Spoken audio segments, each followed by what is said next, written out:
Hello, and welcome to another episode of the Citizens of Lorcana podcast, a podcast where we invite you to be a part of their world.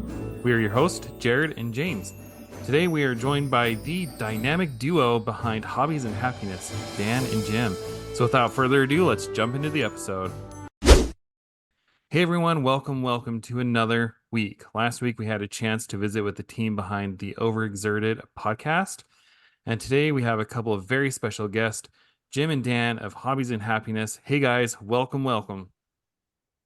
Hello. Thanks for having us. Hi there. Been looking forward to this. It's been a long time in the making. That's for sure. I will never not look at you, Dan, and not think about your stupid crab control and that multiplayer game that we played. Hey man, I think was that the first recorded multiplayer game of Lorcana? Well, we probably need to say the first multiplayer game of Lorcana at Gen Con 2023. I think we might be able to say that. We might be able to say that. Yeah. I say Jared does have the distinct honor of being a part of the first ever non Ravensburger team internal multiplayer game I think ever played. Right? That's true.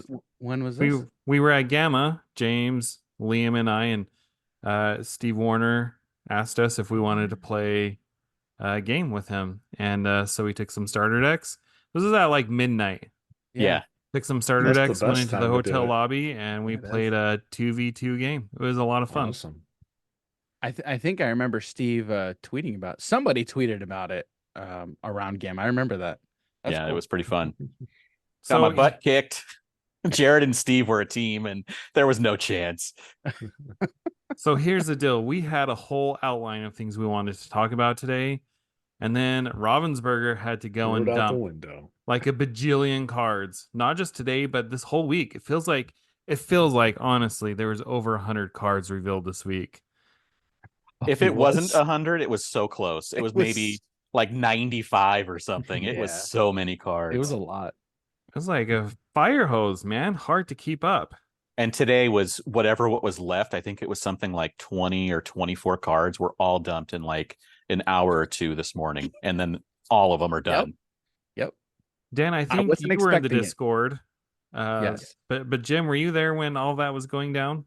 I wasn't, but Dan was telling me about it. So I had to go on Google real quick, get onto the Discord, and I'm like, okay. It was pretty wild. Rochelle got on there, and I joined the party late because I was at work, but I kept seeing people post card reveals in the different Discords. So I was like, something is happening. And apparently, and James may have been there, but I was there. Rochelle was like, all right, guys, there's so many cards left. If you guess the name of the person and the card number, I'll reveal the card. And so it basically turned into people guessing, spamming different names. Guesses. Yep. Some people were serious. Some people weren't. I may have put Flounder more times than I am proud to admit. I tried to change it up. I was like, you're proud. Flounder. You're proud to admit it. You are very proud to admit it. So all that being said, we have a lot to talk about. We do have a lot to talk about. We have, well, as we mentioned, 90 something cards. We are actually going against Jared's unofficial motto of not covering a bunch of cards, and that's all we're going to do for this episode is cover cards and talk to Jim and Dan about what we think the best cards may be, how we think they're going to fit into existing decks, what maybe some new decks we can maybe think about building. So actually, do you guys want to start? Let me preface this by saying the reason why I feel that way is because I would like to hope that people want to go back and listen to the backlog of our episodes. And people who are listening to this tomorrow or the next day when we release this, it's going to be fresh and relevant for them. But if somebody goes back a year from now and all we're doing is talking about set 3 cards, it's not going to be near as interesting for people. So that's why I like to limit, the amount of time we talk about new cards. So, yeah. Okay, carry on, James. Okay. So I think basically what we should do is let's hear from Jim and Dan what they think may be either their top card or their top just they're feeling for what's going to be the top thing of this set. Like, what do you think is going to help define the meta, at least initially, until more stuff is figured out? Well, I know what Jim really likes because we were talking about it before. There is a number one card that I like, but I do think something else is going to come creeping up through the woodwork, and it's going to be a blue steel mill deck.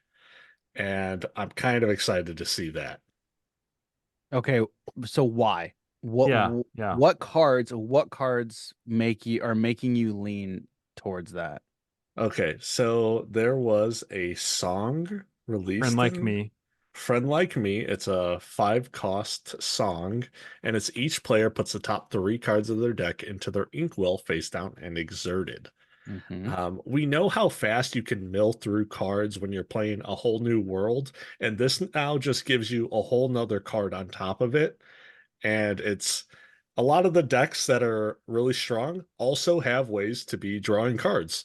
So if we're looking at that, your opponent should be decking out before you deck out. That's kind of how I see it. So just on the surface, 3 cards into your inkwell, 7 cards from a whole new world. Yeah. That's if you play in 4 of each, that's 40 cards you're looking at gone, or at least in hand by the final hand you get. And that leaves you with 20 cards. And if you're running Amethyst, you've already been drawing cards. So yeah, I think that's pretty close to decking out. Plus the original 7 that you draw at the beginning. Yeah. So you're close. Because let's be real, your opponent is probably going to be on Ruby Amethyst, so they're already drawing a bunch of cards. Counterpoint though, it feels like, and I can't name the exact cards off the top of my head besides like Chernabog, but feels like they introduced a lot of cards that recycle There's a lot. Perdita. cards back into There's the a lot. deck. There's a lot. Yes. Yeah, there's a Perdita lot. for sure. Perdita and Chernabog are the 2 main ones, I think. And so I think basically right there you can see that amber is your anti-mill color.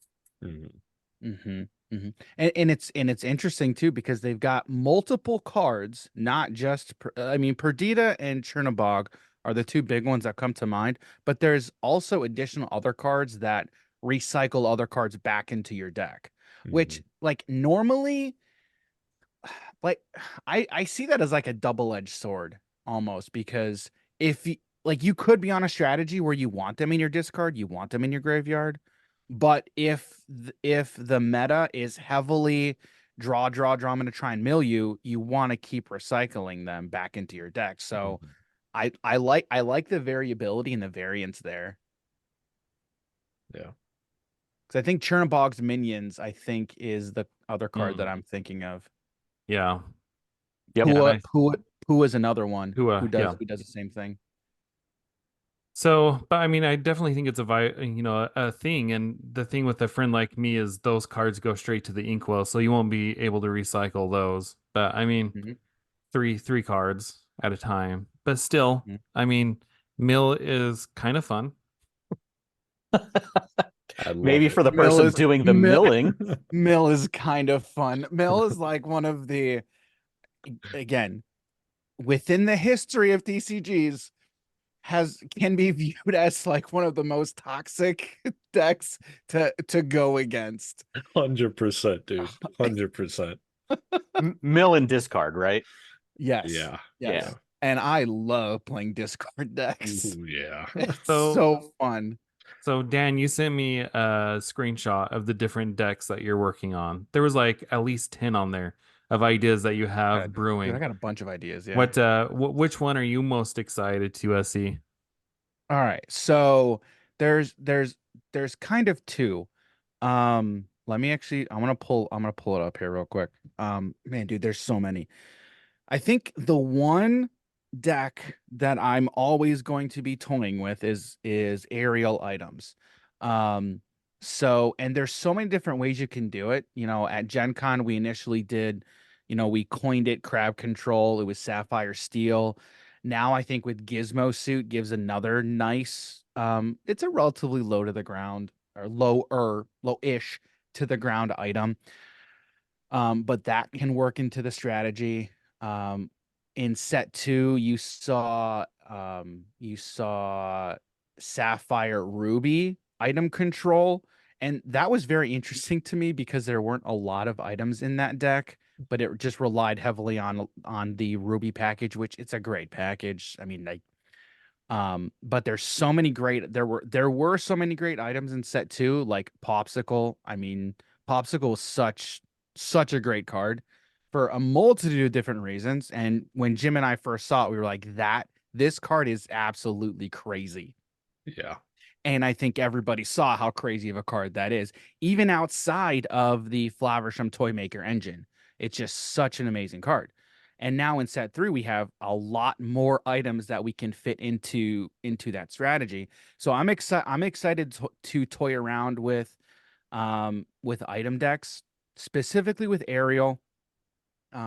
Ariel is one of my favorite cards in set 1. So that's one. An Amber Amethyst Villains deck is one that I really want to work with as well, because Hades, the 8-drop Hades, King of Olympus, that's what it is. I really like that card. And so now with the Queen of Hearts villain in Amber, I think that deck will be an actual viability. Will it be a meta deck? Who knows? I doubt it, but I'm interested to see what's going to become meta. So those are 2 big ones. And then, of course, also Ruby Steel challenging matters.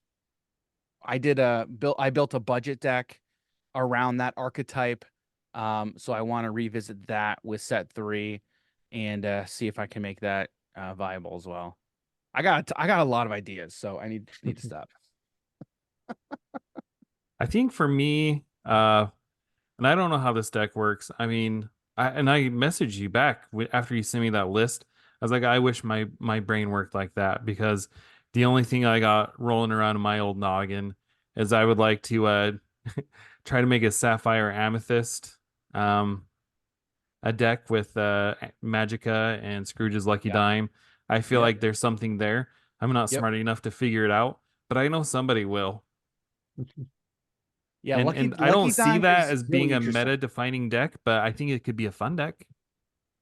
Yeah, and honestly, it's just it, and that's what I try to do is like, look, this is what I want to play. I don't really care if it's going to be competitive or not, but it's what I want to play.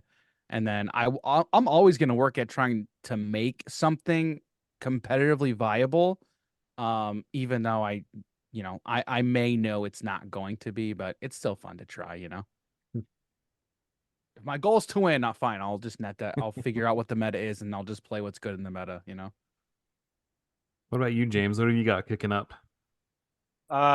Well, I want to build. This is going all the way back from when the cards were first being revealed. Was my favorite thing to play was the Amethyst Steel cards, and now I feel like we can. I just started playing that the aggro version with the current cards, so I think I want to try and continue making an aggro version going forward with some of these new cards. I want to make a new version of the Mufasa deck with Chernabog and the Plutos.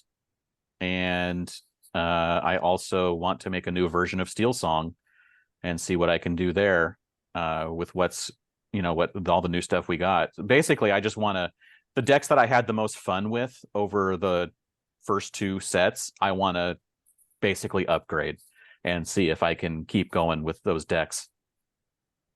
But I also want to try a lot of new stuff, so I hope a lot of people brew up a lot of good stuff that I can try out and have some fun with, and just go forward from there. Because I just want to have fun. I have to say, the other one I'm hoping makes a splash is the Puppy Rush deck. I think there's something in there. If you throw Piglet in, you throw Stitch Rockstar, and you've got Lucky on board, that if you have 4 other characters on board, you quest with Lucky, all the other ones get +1 lore. I feel like there's something in there. Lucky with Piglet is scary. That is scary, man. Because Lucky buffing, Lucky is such a versatile card. Yes, it's uninkable, but he does so much. Tap it to look at the top 4 and then put all characters that cost 2 or less? Yeah, it's the top 3 3. and the ones that cost 2 or less you can put into your hand. It's crazy. It's and it gives you the lore. I mean, that's 2 awesome abilities on 1 card.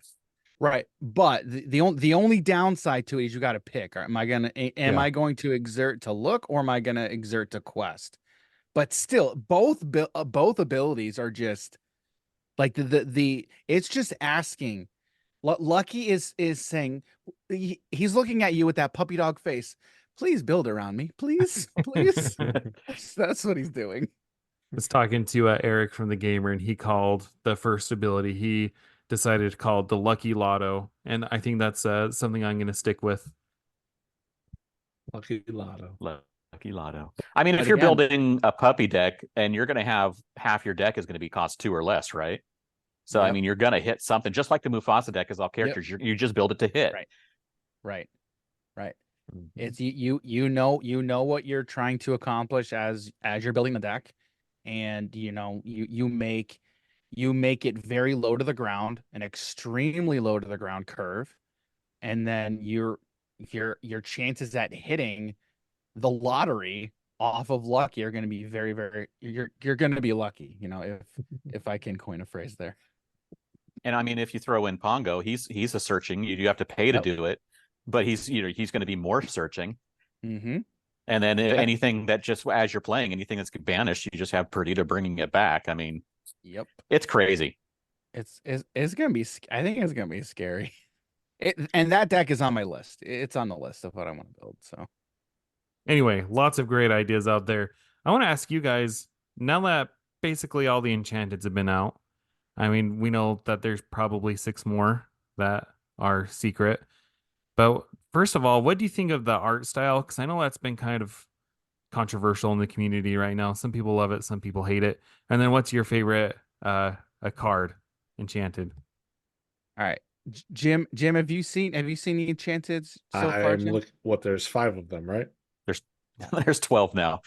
They There's revealed 12 like now. the Yeah. other bunch of them in the last like 2 days. Yeah. All right. Yeah. I only see the 5 on the website. So Oh yeah, they haven't put them all up on Lorcania or anywhere yet. okay. I think you'll have to go to Mushu to see them. On Lucia. Okay. Okay, so as far as the art style goes, I think it's cool.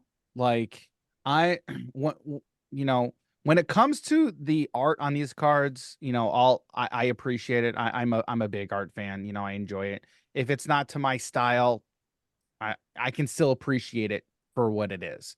Um I I like this style because it's different. Morph is a beautiful card. Maleficent, Mistress of All Evil is a gorgeous. It reminds me of the movie Sleeping Beauty, the movie, and like Prince from that film. So like it's super on Disney theme to me. I enjoy it. I saw some comment about the whole this looks like AI thing. I'm like, oh, all right, I don't see it. But again, I understand art is subjective, and if you don't like it, that's fine. But I like it. I'm a fan. I think they're gorgeous, to be honest. And Morph is gotta be my favorite. I absolutely love Morph. It is a beautiful card. Mm-hmm. That's one thing I also can't wait to see. Just some like morph shift deck. Like which colors are they going to be thrown in together? Sorry, I got a cat here. Yeah, Yeah. I like the art style too. I mean, I'm the same as you. If the art doesn't jive with me, I don't care. I just move on. Like it's not gonna ruin my day whether I like it or not. Right. But I do happen to like the art for these enchanteds. Um, it's a toss up for me. I love the Ursula enchanted that Nicholas Cole and John Lauren worked on. Like that Yeah. one's just phenomenal. Also, But John Loren, please stop. You don't need to go so hard. all of My his goodness. cards, all of them. Holy cow. But my other one, and this is one that I think I would even maybe splash money on, is that Chernobog card. And the original Chernobog is awesome too. It looks menacing, like it looks like he's gonna come attack you, but the enchanted, he's just ominous. Like you're driving down the road and you see this giant monster on top of a mountain, and you're not sure if you should run away or whatever. Like it tells a story, and that's what I love about it. Always run away. If there's ever a question, always run away. Also, that But Jafar was sick. That Jafar was that was I, beautiful. I like them all. I do like the style. I think the paint style, having a theme through all of the Enchanteds, was a good idea. 100%. I think the regular Jafar art, I think it hits harder. Even though the Enchanted is really nice, I think it's just so removed in style that they're just like two completely different pieces of art that I can appreciate them both. But I still think that the regular one just is like, it's like a Honey Wizard. It's like, why is that just a regular card? The only thing that I've seen is the Uncle Scrooge and the Robin Hood. While they are beautiful portraits, they do lean into this is the painting I had commissioned to put above my mantle a little too hard. Like, they're not quite as dynamic as I would expect an Enchanted to be, but they're beautiful art. The funny thing, though, that's funny you say that, because isn't that Scrooge McDuck, though? 100%. It totally works for the Scrooge. Like, it's 100% works for Scrooge. But Robin Hood shouldn't have been like that, I don't think. I think Robin Hood should have been more action-y and dynamic. I could make the argument that the piece actually doesn't sit. It sits in Prince John's castle. That's where that piece sits, as a reminder to him to, darn you, Robin Hood. I see the Robin Hood working because he is a champion. And if we look at a bunch of old paintings or artworks of like knights and whatnot, they're always in that stoic pose. So it's kind of just not leading into he's doing something real crazy and adventurous. It's more of, this is how it looked back in the day. Yeah. Oh, it totally play. fits the period for sure. Yeah. I mean, it looks like a painting from the era kind of a thing, like they would have. I just, like I said, I wasn't sure. I mean, I wasn't sure if I wanted it on an Enchanted. But I mean, if I pull one, I'm still keeping it and I'm still gonna love it. But that's like, if that's my only complaint about all the Enchanted so far, that's like not even a complaint. Right. Right. All right. So I have a question. So obviously we've talked about, like, we have like this one card. Jim, you mentioned there's one card you think is the number one card. And we'll get to that probably in a little bit. But do you feel that each ink got a bomb this set? Like, a lot of people saw Jafar and they're like, instantly Lorcana social media just blew up with like, oh my God, this Jafar is insane. Do you feel each color or each ink got one of those?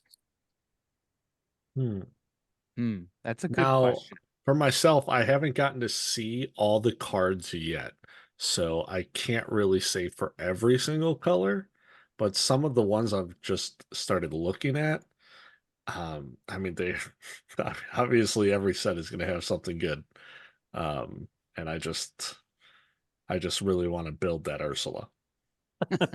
I think we know what your number one card is.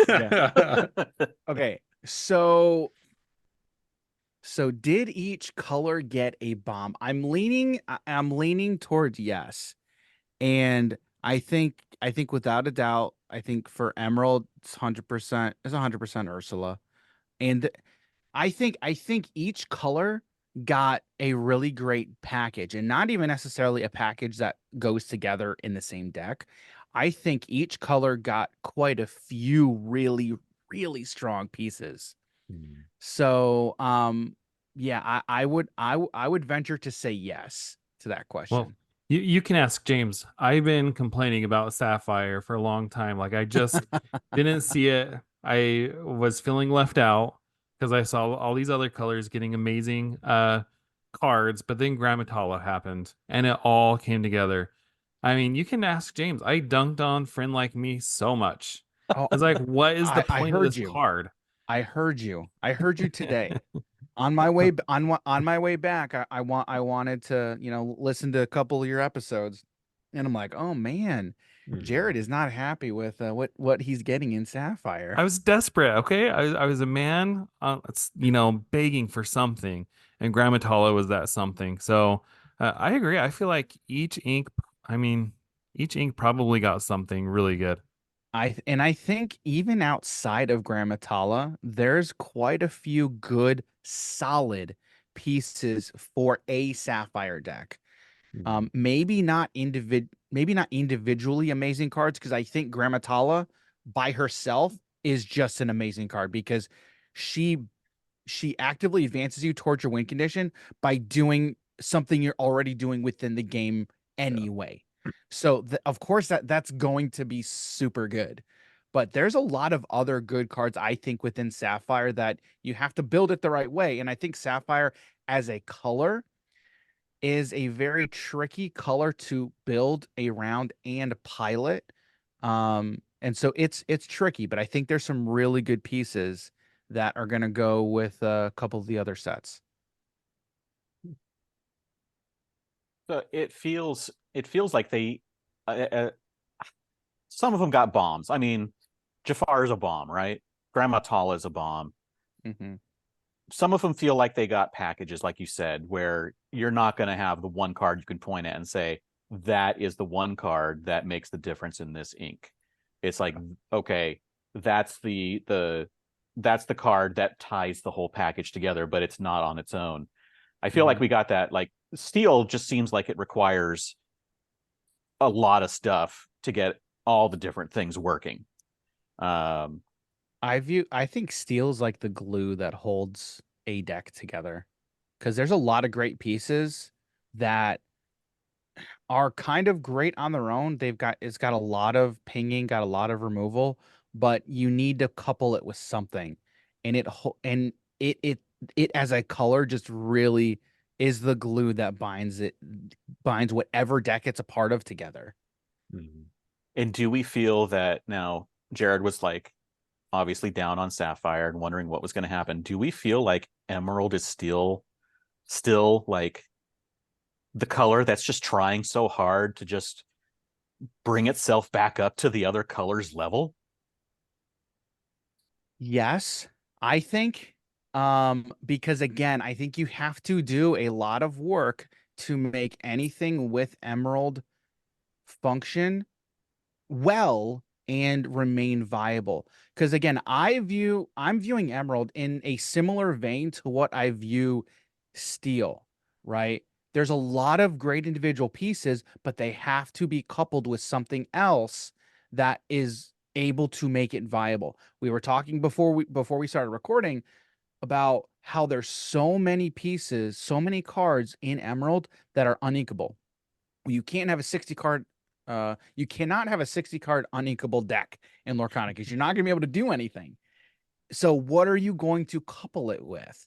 And so I've been saying for a long time, we're only in set 2 now. We're, in the beginning stages of set 3. You got to just be patient, wait for the card pool, and there's going to be a lot of stuff.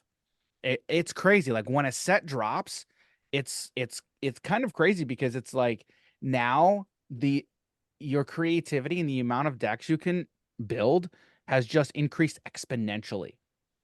So I there's a lot of great stuff there for Emerald, but I think it's gonna take a little bit of work to make it viable. And I want to because I really I love a lot of these Emerald cards. Hmm. For me, the Emerald, it seems like there's so many like really good cards, right? But when you start comparing them to the other colors, stat for stat, they kind of fall off because some of these effects are just phenomenal. But if I'm reliant upon you to attack my creature to for me to get an effect that's really good, mm, I'm just gonna try and race you now, right? And if you have no way to stop me, which Emerald doesn't really have a whole lot of that. It's more of like, all right, well, if they've taken damage, now I can deal more damage to you. So I have to pair this up with something else that can Right. kind of give me the board pressure that I need and force you to attack my stuff to now give me those advantages that I need. To where the others, it's just like, oh, ETB draw. Oh, Hmm. ETB kill your thing. Hmm. Just play action, get rid of your card. Like it's just trailing because it's slow, but the It's cards reactive. themselves are just really good. But It's it's relying upon your opponent.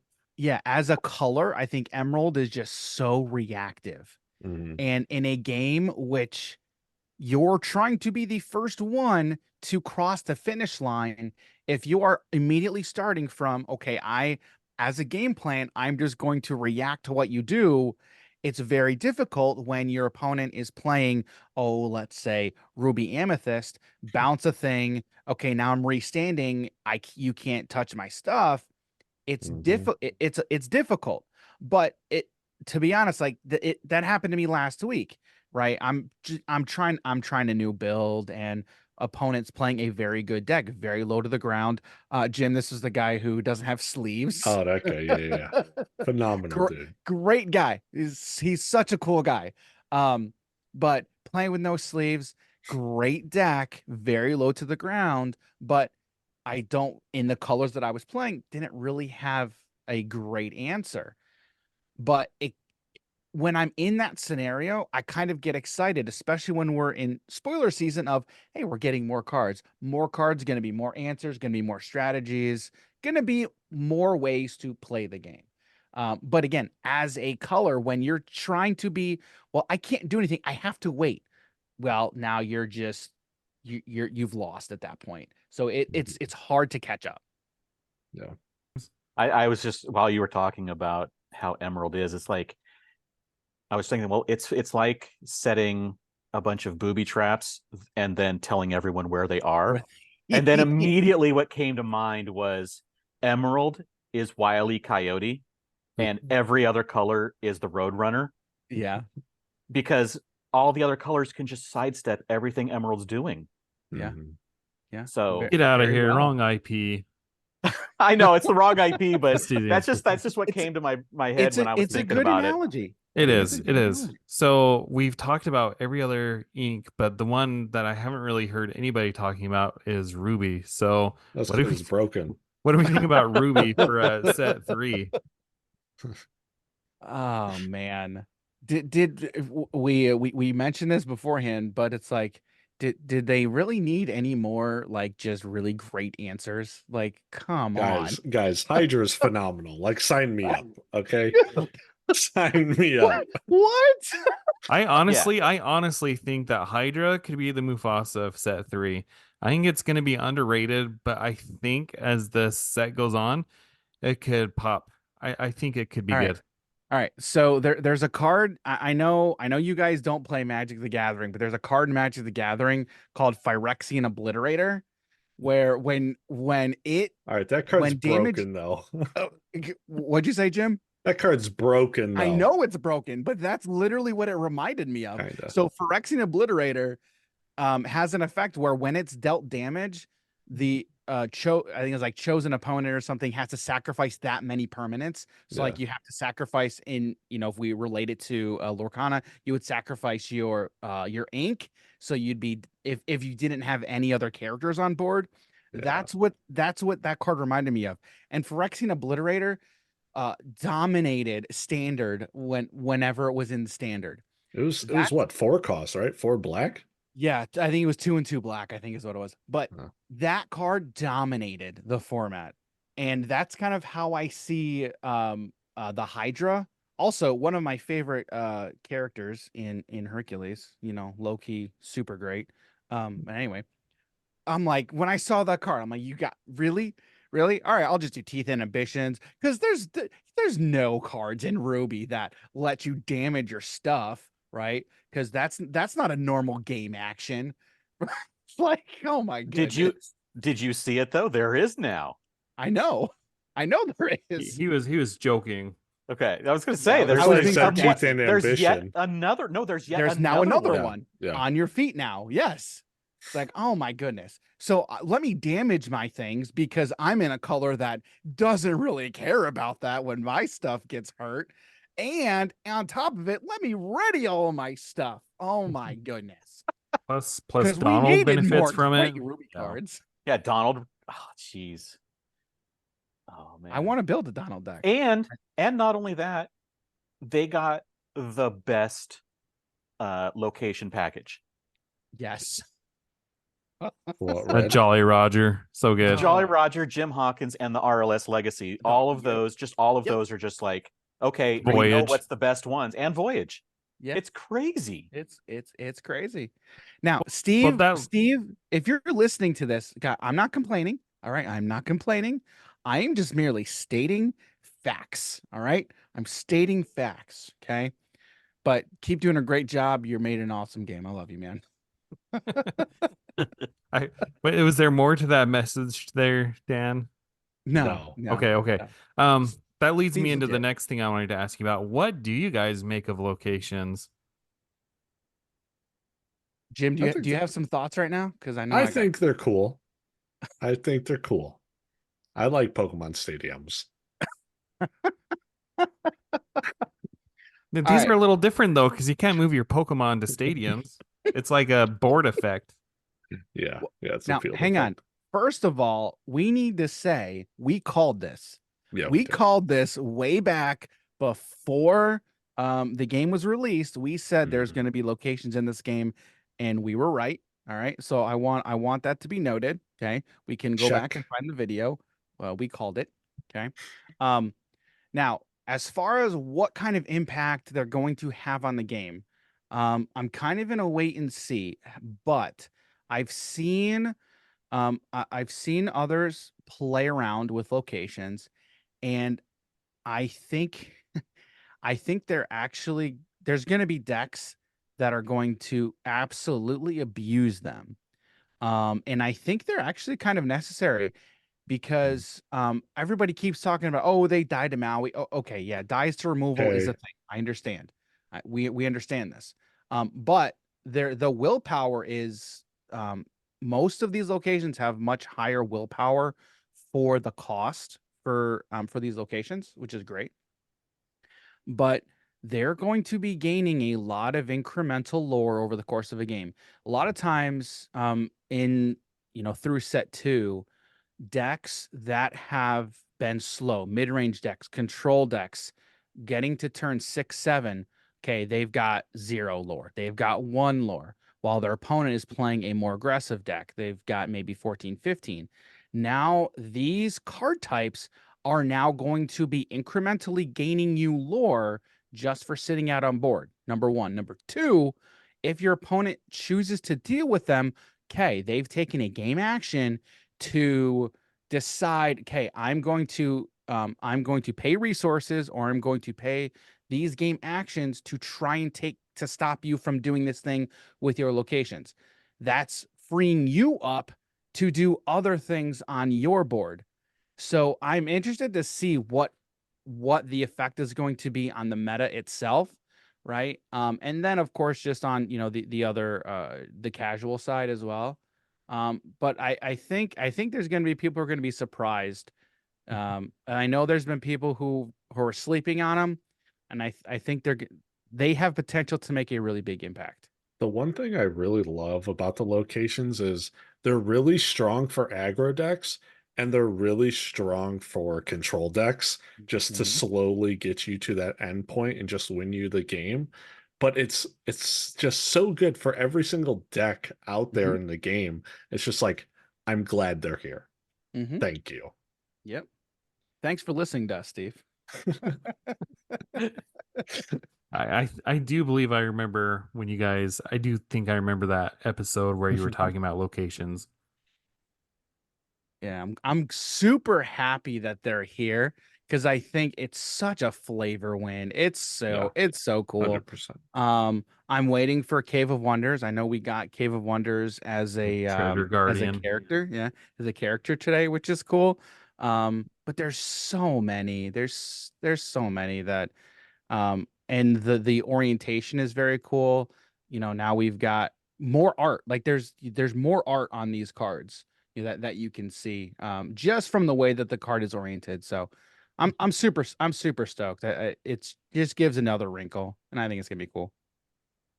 Yeah. So, another question I wanted to ask you guys: are we finally going to see Ruby Amethyst knocked down a notch? It's hard to say. I don't know. Because usually, in order to take down a control deck, you either need to be ridiculously fast or be able to grind and control the game better than Ruby Amethyst. That's the Yeah. only two ways. You either be stupidly fast or be able to out control them. But you know what color combination can do that to that color is that same color combination. That's the thing. Like with Ruby Amethyst, we have that. So there's actually a lot of diversity within these color combinations. So even within Ruby Amethyst itself, there's already multiple different decks that are out there within that color combination, which makes Ruby Amethyst just so versatile. You can't there's not a lot of other color combinations thus far. Again, we're only 3 sets in now. There's only, I don't think there's another color combination that can do what Ruby and Amethyst can do when paired together. And that's The only thing I see is like blue red, but that's because it still has like the strengths that red brings. Right. And just with a different package. But if you're bringing in the goat stuff, it's like, dude, that's ending a game fast too. Mm-hmm. So it's like, maybe So, blue can't handle that. So I think then what we really want to see is we don't want, or we don't, I mean, obviously we want Ruby, a lot of people want Ruby Amethyst to not be so dominant.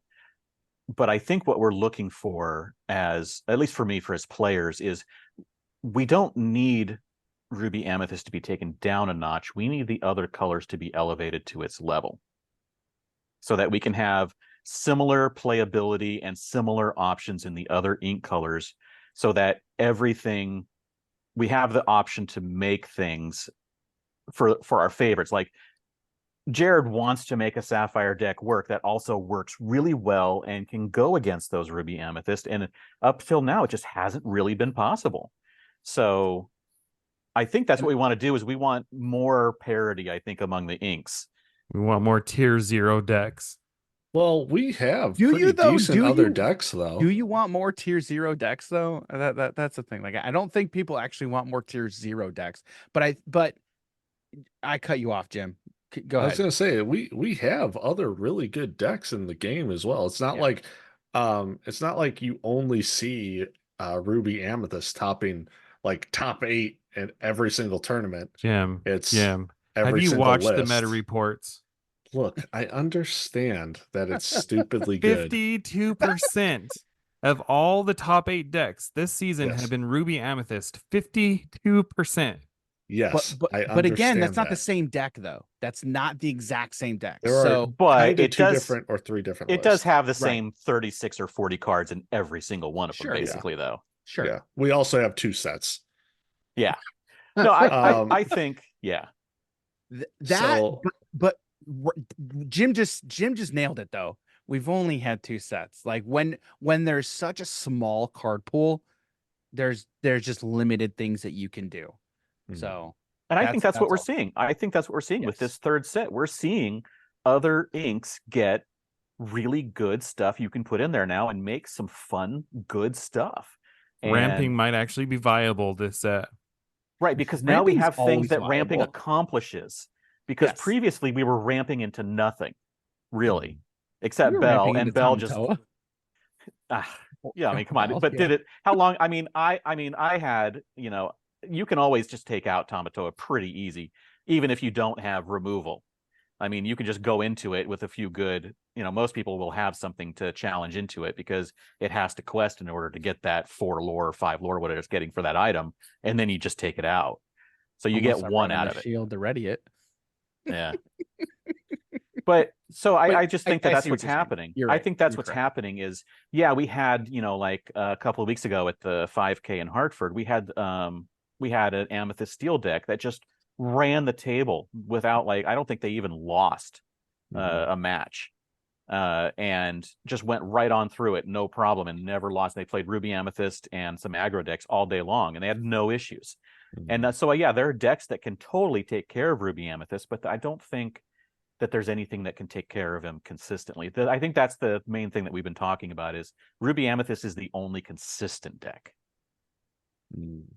Yeah, I see that. I mean, Ruby Amethyst is essentially, if we want to say, a tier 0 deck. I know in other card games they do kind of say around 75 to 80% of tournaments. It's always showing, that many results for it in the top 8 or in the top 16, whatever it is. Right.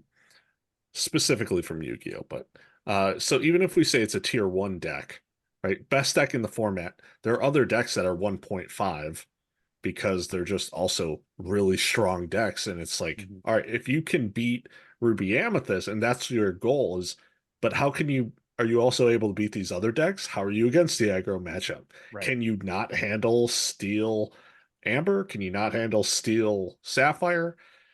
Then you're just going to get swept away by that stuff as well. It's like, oh, I'm going to make the grindiest, most controlled deck and be able to stop that deck.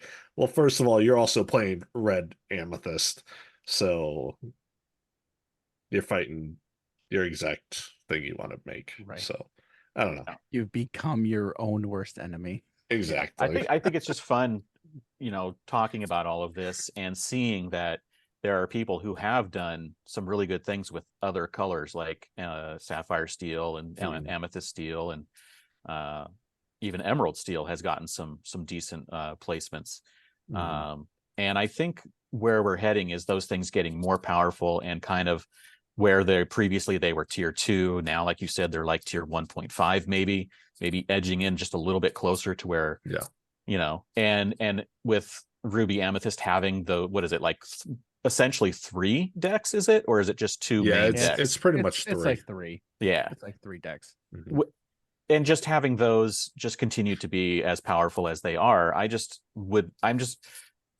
it's going to be fun seeing how people are now going to these tournaments and trying to figure out like which is going to be part of the thing I'm seeing that people are doing, and getting into TCGs over the last year. I'm seeing that this is a thing where now you're not going there just taking a deck thinking this is the best deck, but you then have to start worrying about how is everybody else planning to go to this tournament, and what are they thinking that they're going to do, and are they bringing a meta killer that is susceptible to 3 other decks, and am I going to bring one of those decks because enough people are going to bring that?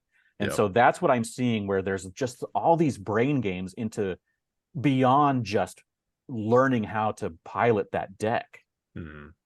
I'm smiling and grinning over here because welcome to the metagame. That's literally what the metagame is. It's like, I thought I just needed to learn how to play a deck and then go. And it's like, no. All right, at this point, I think we circle back to the beginning of the conversation and finally ask everybody what your favorite card from set 3 is at the beginning of the season. I mean, you want me to go last? I'll go last. You're gonna go, but that I'm means gonna go last. That means I have to pick one. Who's the host here? One. Just teasing. Are we all picking our favorites? Yeah. Sure. I'll go first, and then that'll give you time to think, Dan. This one is actually hard for me because I have an attachment to Pluto because, the cool. Citizens of Lorcana team was able to reveal him, and I'm totally going to build a deck around him. But at the end of the day, my Sapphire Heart has to pull me towards Grammatala. That is the card that I want. That is the card I want to build a deck around. She's so good, has a great ability, going to make ramping worth it.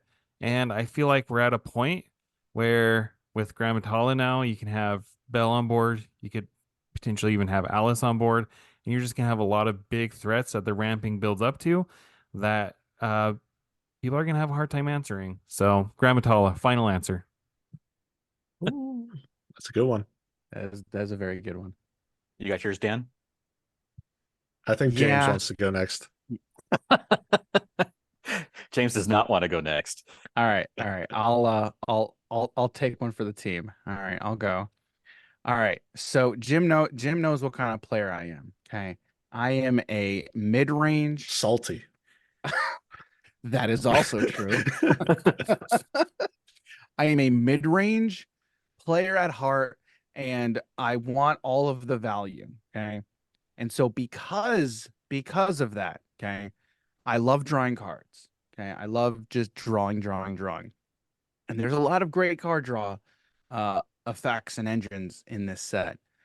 But I absolutely fell on the floor when I saw Maleficent, Mistress of Evil. She's a bit Yes. understated. Okay. I That's will okay. give you that. She's a bit understated. She rates a little bit low on my character cost to value ratio. Okay. A little bit low, but she is absolutely phenomenal. Right. So for those of you who don't know, all right, she's a 5-cost inkable character with a 2/3/2 stat line, 2 strength, 2 strength, 3 willpower, 2 lore, storyborn villain sorcerer, and she got 2 amazing abilities.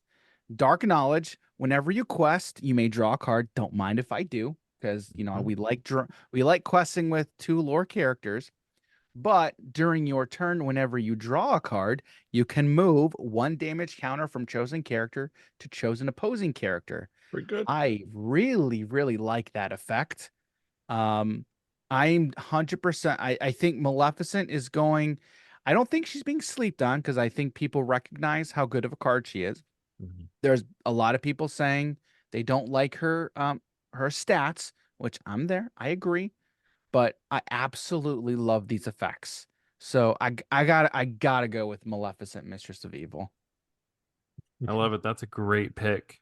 It's a good card. It's a beauty. All right, I'll go. I of course also, like Jared, would love to pick Pluto. Either one, honestly. I think the one drop I both. think is my The one favorite. drop is sick. Is of my 2. But I'm gonna stick with Lucky. I mean, I just love this card, and I love the gameplay that it allows, and how versatile it's going to be, and how it's this little puppy is going to be like this big bomb for a deck if you just get that out, and it's going to be so much fun. So Lucky's my pick. I could have picked so many cards. There's so many good cards in this There's set. a lot. There's a lot. Mhm. Now, the moment we've all been waiting for. So, Can- all right. I was honestly really thinking about changing my answer. I was really thinking about it because I love the Sorcerer's Tower. Magic Brooms are some of my favorite cards in this entire game. Yep. Especially with the Mickey Mouse Sorcerer card. Wayward Oh Sorcerer. man. Yep. Oh man. We're building that. We're building that deck. It's gonna be Yeah. We got deck. 3 more. We got 3 brooms Dude, this I set. know we 3 do. brooms. But remember in set 1 when we're like, it's got this classification that it's a broom. Why don't we have any other brooms? Here they Now are. we got them. We got them. Yeah. All right. But my real answer, okay, is the new legendary Ursula. She's allows you, when she sings a song, you could actually play that song again for free. But then you got to put it to the bottom of your deck. But that's okay because we're trying to burst here. All right. We're going to play friends from the other side. We're going to draw 4 cards. Or we could even play the boss is on a roll. Oh, Look at the top 5 cards of your deck. Put any number of them on the top or bottom in any order. And then gain a you lore. gain a lore. So we're going to gain 2 lore. Fix the heck of out of the top of our deck. Look at like maybe 10 cards. Who knows? Yeah. 5 to 10 cards. yep. Just stupidly good card. Yep. I can't wait to play some Emerald Amethyst. I just can't wait. Or even if you want to mix it with Steel, and then you play with the Strength of a Raging Fire. You want to play Let the Storm Rage On. Storm Rage On, yeah. As well. It's just you know what you could do, Jim? With Let the Storm Rage On, you What? could deal at least 3 damage. Finally. Finally. I personally can't wait to play with Bare Necessities and get rid of 2 songs from my opponent's hands. Yeah. Because they're 100% going to be there, right? 100%. That's right. It's goes not- against thing- Mufasa. The thing is, though, the thing is with bare necessities, it's any non-character. So you could be playing against an item okay. deck and you're Yep. still golden. Yep.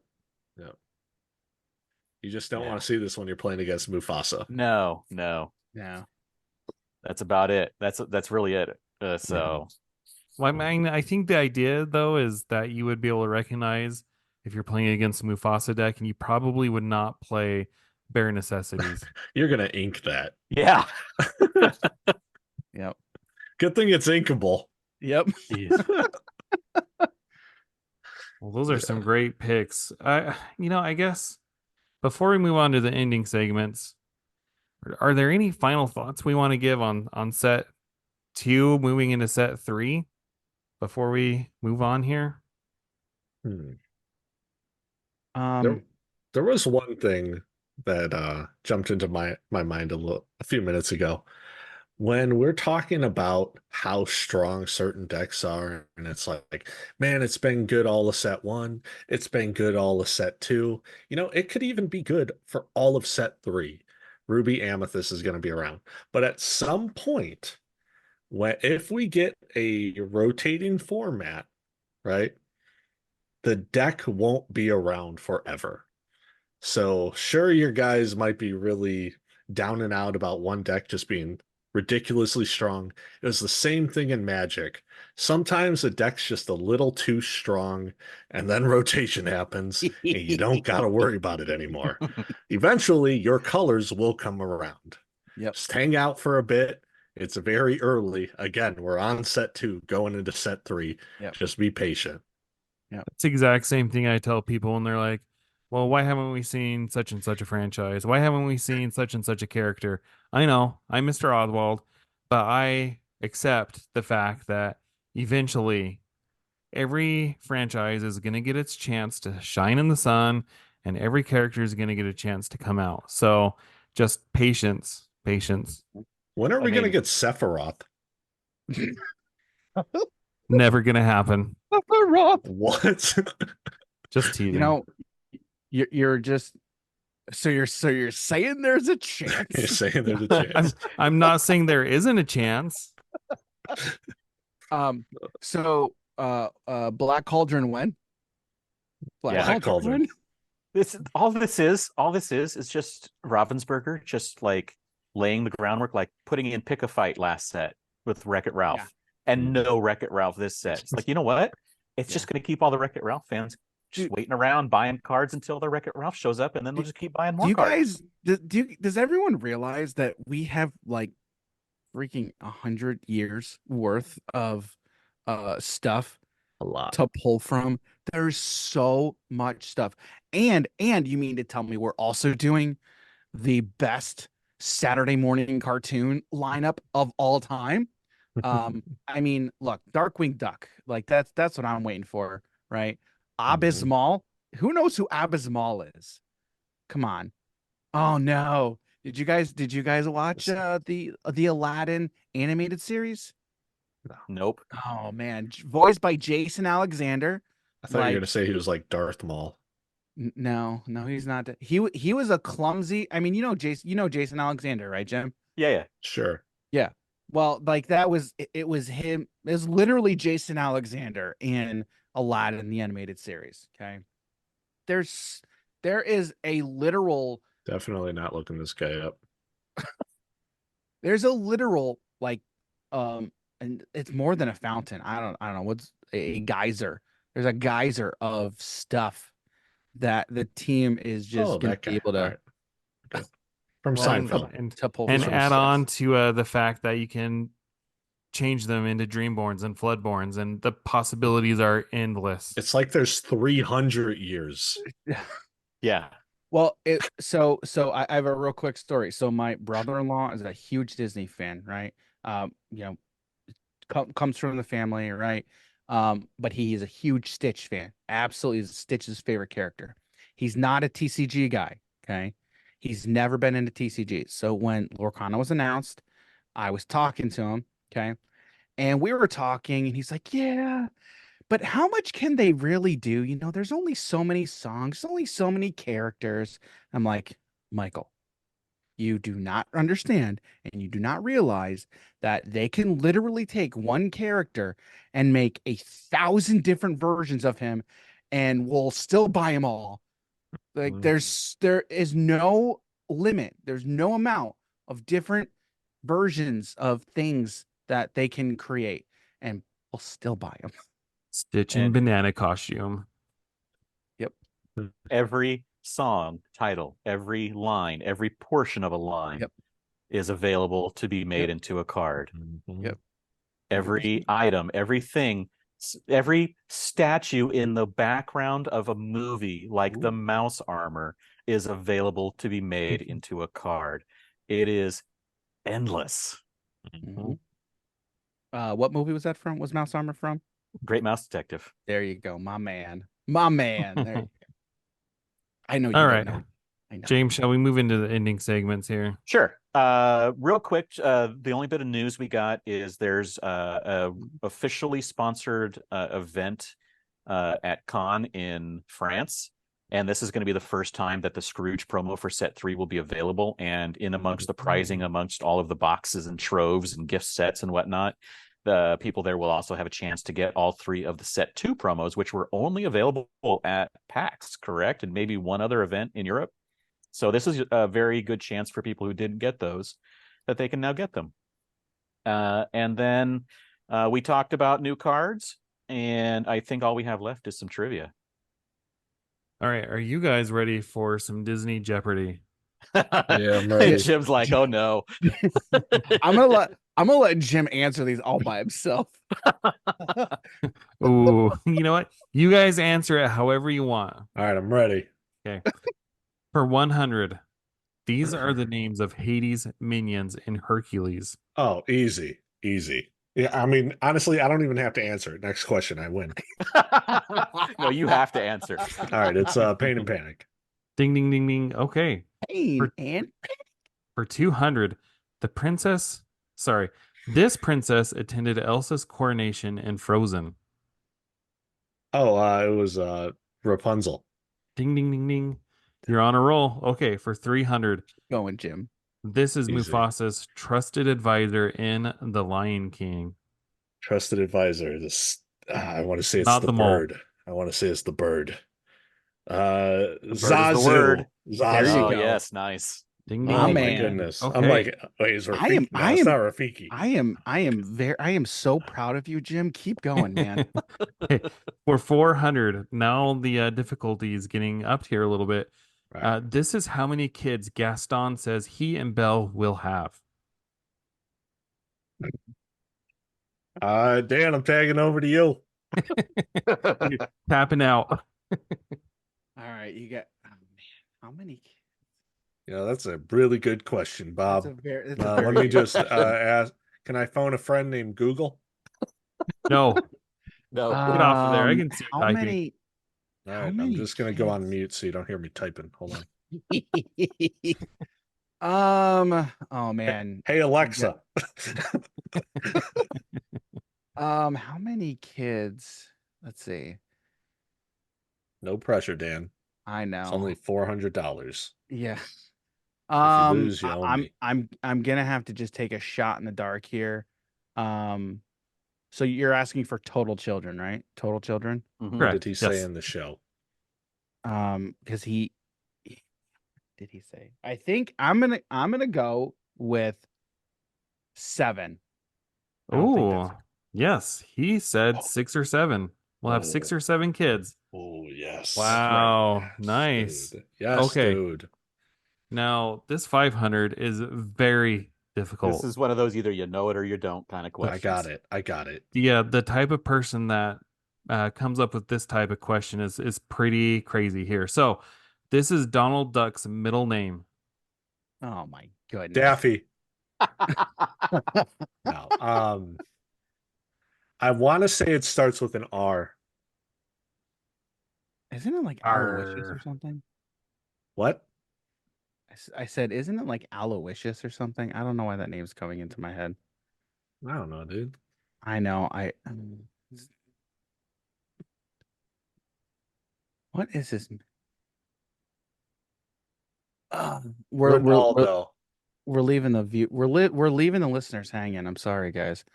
So it's okay. We can edit this. They're going to be sitting here listening to this, just like yelling at their phones. Man, I've been because I've been listening to all the episodes. I'm like, oh man, I know all these. I don't know, dude. I don't know this one, man. We hear that a lot. I don't know That's this kind of one. how it is, though. Yeah, it is. When you're on the spot, man. Mhm. This I literally don't know. I don't. All know. right. I don't know. I don't know what Donald's middle name is. You want to give it to him? James, do the honors, James. Donald Duck's middle name is Fauntleroy. Oh my That's goodness, I close. knew that. That's You close. oh, oh my goodness. All right, so here's the fun thing. 10 months ago, on one of your Friday night streams that I happened to be on, I knew I heard these it. 5 knew I heard questions were part of the 16 or 17 questions you asked. I knew I heard Yeah, it. that is. I'm like, I know this from somewhere. Yeah. And I remember that stream too. Oh my goodness. Dude, that stream was a fun. Yeah, that was like a Oh, 5-hour wow. stream. Yeah. time. I remember putting the PowerPoint together for that too. I was like, oh, I need to find some questions today. And I was in a rush. And I'm like, wait a second. We did that like months ago. And I had to go through like 15 of your live streams trying to figure out which one it was. Which one it was, yeah. That was Oh, awesome. That's dope, man. Was that all the Nice. questions? That's it. 5 questions. Cool. You got 4 of them. Four Out of 5, or I bet. 5. Yeah, that's pretty good. Good job, All right. Jim. So, I passed. so Jim and Dan, thank you so much for joining us today. Like it's truly, it's been an honor. If people want to find you online, where can they find you? What's my OnlyFans again? Hold on a second. This is a family-friendly show here. OnlyFam. OnlyFams. Or The- Twitter, the Twitch, Instagram at Jim Morgan, H&H, Check us out on YouTube. The best way to find all of our content is to go to youtube.com/hobbies and happiness. If you go to our website, hobbiesandhappiness.com, you can find links to pretty much everything there. But the majority of our content lives on our YouTube channel, pretty much where everything is. I'm pretty active on Twitter. I run our Twitter account at Hobbies and Happy. Or what is it? X, formerly known as Twitter. I think that's, but I still call it Twitter. I Same. ain't never gonna stop. Everyone calling it does. Twitter. Even Elon Musk. Yep, exactly. So that's gonna be the best place where you can find all of our content. Well, and here's the thing. If you haven't listened to Hobbies and Happiness, I said at the beginning of the episode, we had a whole script, planned, but then set 3 dropped. Yeah. You guys have an incredible story. The journey that you're on with your community, everything that you've built is just truly remarkable. And I know I said this in our live stream, but you're 2 of the first creators that were like, to me, guys were like big time.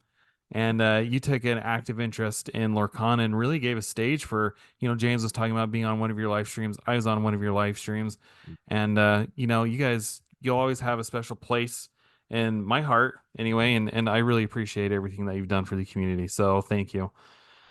Now, if you liked what you heard, you can follow us on YouTube. You can subscribe on the podcasting platform of your choice. If you haven't heard, we have our own Citizens of Lorcana Discord now. You can find it just by searching that up. And you can find me on the website formerly known as Twitter at Citizens of Lorcana. And James, where can they find you? You can find me everywhere at Dan Regal. And I think that's about it. So thank you, Jim, Dan, for coming on. And thank you all for listening. And we'll see you next time.